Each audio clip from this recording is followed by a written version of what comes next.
Здравейте, аз съм Паста ВГ и сега ще ви покажа какво да правите при ирония от зомбита.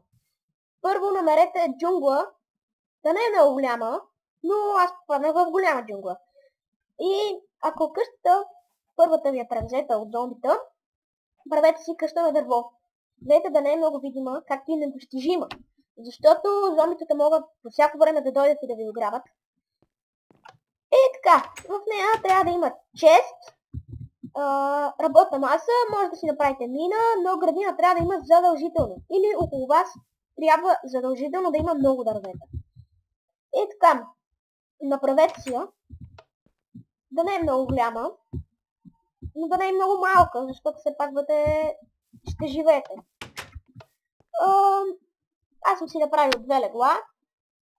Така, да спам. Имам печка. Имам наповалния, имам чест, имам и работна маса. Тя е задължителна работната маса. Честа не е толкова, но ето аз съм си направил една сигнална плоча. Ако, примерно, някой не нападне, да разбера, че има някой около мен.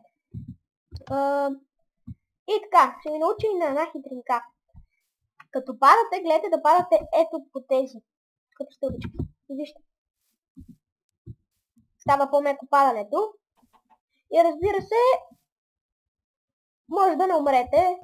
Гаранция даже няма да умрете. Ето вижте сега. Ще скоча на онова дърво. Само да намеря подходящото място. И видяхте ли? Трябва да се изкачвам нагоре. И това беше от мен. Паста ВГ. Чао!